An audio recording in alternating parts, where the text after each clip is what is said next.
Hello बच्चों, आज मैं लेकर आया हूँ मैट्रिसेस का क्वेश्चन जिसके अंदर परमुटेशन कॉम्बिनेशन का भी यूज़ है। इस टाइप के क्वेश्चन ज़्यादातर जेईई एडवांस में आते थे, आते हैं, अब भी आते हैं आजकल। कंडीशन क्या है, इसके अंदर मैट्रिसेस भी है और नंबर का भी यूज़ किया गया। ये क्वेश्चन आया 24 जनवरी की मॉर्निंग शिफ्ट का क्वेश्चन, इंटीजर टाइप का क्वेश्चन है। द नंबर ऑफ 3/2 मैट्रिसेस, 3/2 की कितनी मैट्रिसेस बनेंगी ए, which can be formed using the elements of the set. उनके एलिमेंट ये होने चाहिए जो उसके अंदर 3/2 की मैट्रिसेस, ये 5 एलिमेंट है और मैट्रिक्स में होंगे 6 एलिमेंट, यानी कि कोई ना कोई एलिमेंट रिपीट हो, कुछ भी हो, कैसा भी, मगर एलिमेंट इनमें से होना चाहिए। Such that sum of all the diagonal elements of A transpose A is 5। A transpose A के अंदर जो एलिमेंट होंगे उनका सम 5 के इक्वल होना चाहिए। तो हम शुरू करते हैं। लेट ए 3/2 की कोई मैट्रिसेस एज्यूम कर लेते हैं हम। ए, ये लीजिए मैट्रिक्स, 3 रो 2 कॉलम,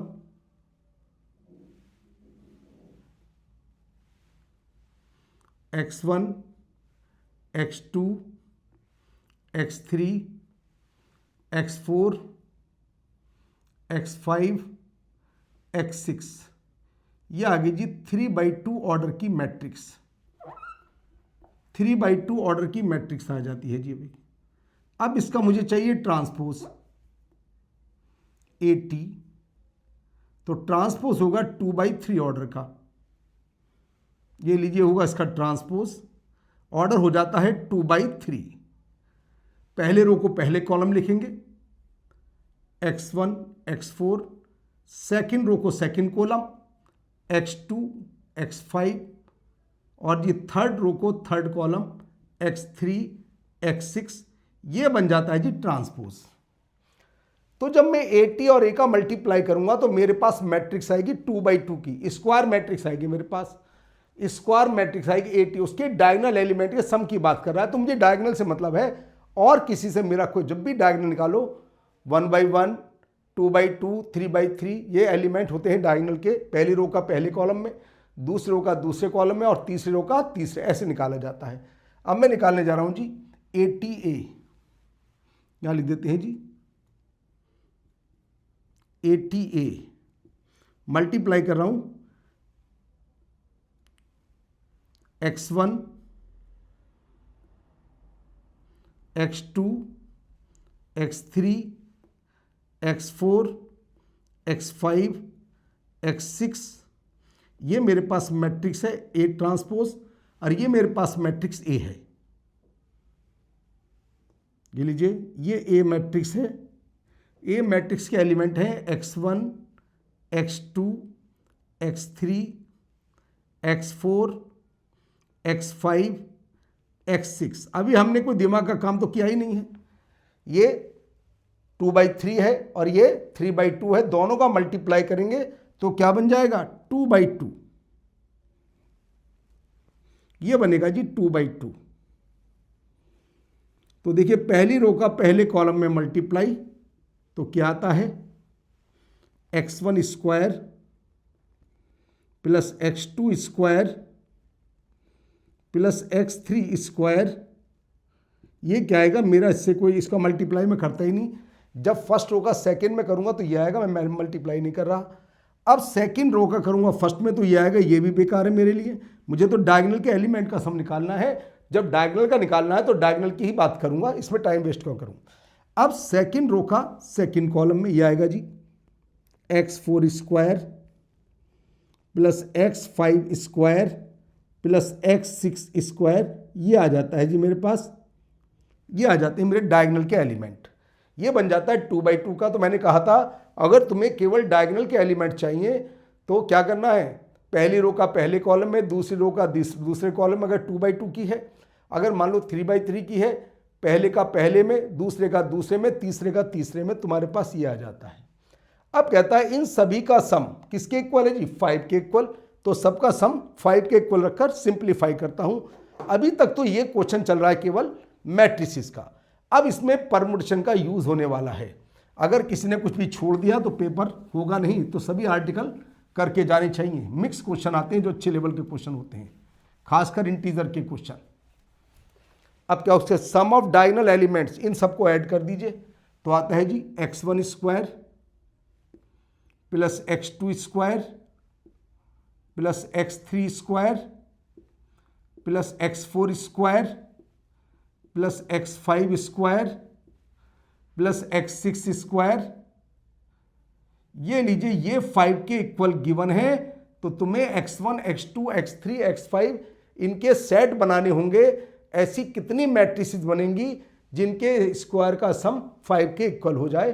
और हमें गिवन है जी xi, i का मतलब 1 2 3 4 5, इनमें से ही लेना है हमें।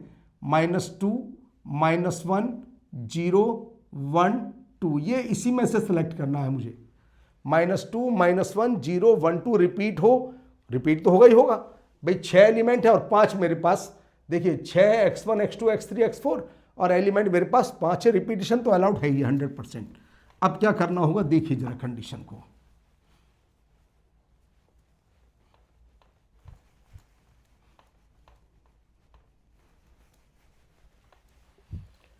तो मैं कह सकता हूं xi स्क्वायर क्या होगा। देखिए अगर मैं इन सबका स्क्वायर करता हूं तो केवल एलिमेंट बचते हैं 0 1 4। एलिमेंट बचते हैं मेरे पास 0 1 4 एलिमेंट बचते हैं, क्योंकि -2 का स्क्वायर भी 4 बाद में देख लेंगे। -1 का स्क्वायर 1 0 1 4 ये बच जाता है जी मेरे पास। तो आते हैं केस 1। इनमें से स्क्वायर में से ऐसे एलिमेंट सेलेक्ट करो, स्क्वायर अगर सबके स्क्वायर करते हैं तो वो एलिमेंट स्क्वायर की बात कर रहा हूं मैं। तो देखिए क्या क्या एलिमेंट लेंगे हम इसके अंदर, 1 1 1 1 1 0, ये मुझे एलिमेंट लेने होंगे स्क्वायर। ये एलिमेंट लेने होंगे मुझे इसके अंदर, क्योंकि 1 का स्क्वायर ये 1 1 5 तो 1 आएंगे और एक 0। इनको अरेंज करने के सिस्टम कितने होंगे जी, 6 फैक्टोरियल 5 एक समान अपॉन 5 फैक्टोरियल। अब एक बात देखिए, -1 का स्क्वायर भी 1 और 1 का स्क्वायर 1 होता ही होता है। तो एवरी 1 के लिए 2 चॉइस होंगी। 1 स्क्वायर के लिए या तो 1 होगा या -1 होगा, यानी कि -1 का स्क्वायर 1 है और 1 का स्क्वायर 1। हर एक एलिमेंट के लिए 2 चॉइस है, 1 1 1 1। जब एक एलिमेंट के लिए 2 चॉइस है तो 5 ये आ गया, 6 × 32 ये आ गया जी 192। हर एक एलिमेंट के लिए 2, ये तो स्क्वायर है सबके, मुझे तो x1 x2 x3 चाहिए। तो हर 1 के लिए 2 चॉइस है, इसके लिए भी 2, इसके लिए भी 2, इसके लिए भी 2, इसके लिए 2 की पावर 5 आ गया। केस 2, केस 2 कैसा जी, यहां पर भी स्क्वायर क्या क्या हो सकते हैं, कुछ ऐसा सोचना पड़ेगा कि सबका सम 5 आ जाए। तो एक तो लेंगे 4, एक लेंगे 1 और 4 लेंगे 0। इनको अरेंज करेंगे, स्क्वायर की बात कर रहा हूं मैं। इन सबको मैं अरेंज करूंगा कितने टाइप से जी, 6 फैक्टोरियल अपॉन 4 फैक्टोरियल। और 4 की 2 चॉइस हैं, 4 की 2 चॉइस हैं, या तो होगा 2 का स्क्वायर या होगा -2 का स्क्वायर। ऐसी 1 की भी 2 चॉइस हैं, या तो 1 का स्क्वायर या -1 का। तो हर एक एलिमेंट की 2 चॉइस हैं, 2 × 2। तो ये कितना आता है जी, ये आता है जी 120। ये आता है 16 होकर 120। तो अब पूछेंगे number of matrices, total number of matrices, बस दोनों को ऐड कर दीजिए, 192 + 120, तो आंसर आ जाता है जी 312 आंसर आ जाता है। ये इसका फाइनल जवाब हो गया। तो क्वेश्चन टफ नहीं था, ऐसे क्वेश्चन एडवांस में आते हैं जो आजकल मेन में मैथ के अंदर, मेन वाले के अंदर एडवांस जैसे क्वेश्चन आने लगे। बिल्कुल पहले ओनली मैट्रिसेस का बेसिक क्वेश्चन आता था, अब मैट्रिसेस के अंदर उन्होंने परमुटेशन कॉम्बिनेशन का भी यूज़ कर लिया। जब भी नंबर की बात आती है तो परमुटेशन कॉम्बिनेशन लग जाता है। उम्मीद है क्वेश्चन समझ में आ गया होगा। ऐसे क्वेश्चन और भी करने के, एडवांस के क्वेश्चन कर सकते हो बुक से देख देख करके कि ऐसे क्वेश्चन कैसे सोल्व। मेथड सबका बिल्कुल एक जैसा ही होता है, बस थोड़ा सा दिमाग का यूज़ करना है। तो उम्मीद है क्वेश्चन समझ में आ गया होगा, ध्यान से समझ लीजिए। नेक्स्ट क्लास में कुछ अच्छा क्वेश्चन और लेकर के आता हूँ। वीडियो देखने के लिए बहुत बहुत धन्यवाद।